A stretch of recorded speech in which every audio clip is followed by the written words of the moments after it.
والله مصيحا فرحة ولا سيحة وهاي.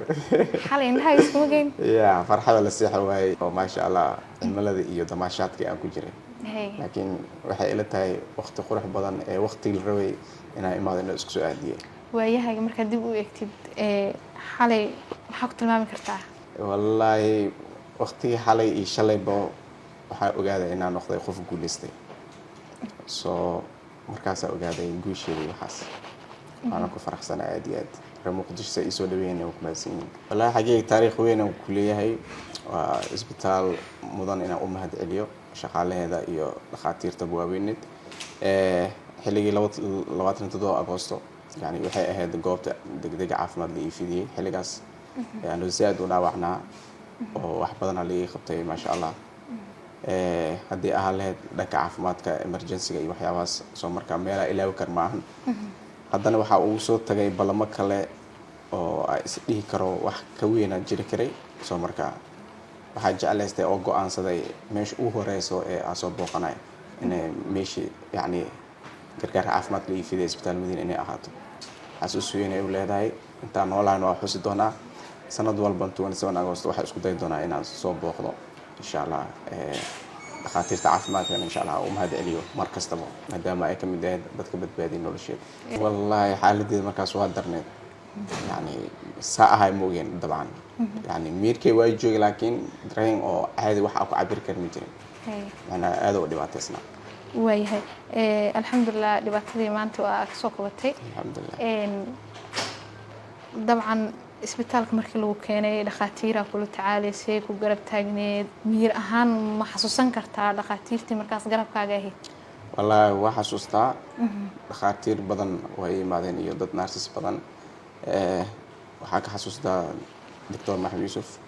oo noola taliyay inaan dibadda laga qaado oo kale macna dalka wax laga qaban karin oo dibadda laga qaado lacag hadii lacag wax naga fiican yihiin oo kale taladaas oo nasiyay sababtaas aan ku go'aansanay inaan dalka dibadiisa ugu baxno maalintaas oo dhan waa ni jabsanaa horta markii la ii sii dhahayna yani isbaan korka wax ka isbaan korka xitaa markaas si fiican mu fahansaneen soo socodkaaga weesi waxyaabahaas markii la yiraahdo shaqo ku jiro markaas aqooste صح markaas ni jabay Malaysia waa la qaaday familka waa iska la socod maana ni ahan muuhin xaga markii tagay sidoo kale waa aadi iska noolaa aday ilaa ugu dambeyntii aan ilaa nolosha fahansiiyay alxamdulillah oo wax badan xaga markii aad taynay aan arkay dad ilmid ah oo horumar gaaray dad aan ku day karo sidoo oo kale oo dhakhaatiir ah oo xafiisyo fadhiyaan oo wax walba qabsan karaan markaa arkay waxa isdahay dadkan waxay qabsan karaan way qabsan kartaa nolosha dhinaca ka gal waxa qaban kartid qabso soo sababtaasan ilaa ay hadda go'aankii uu ku yahay wax walba inaa qabsan karo way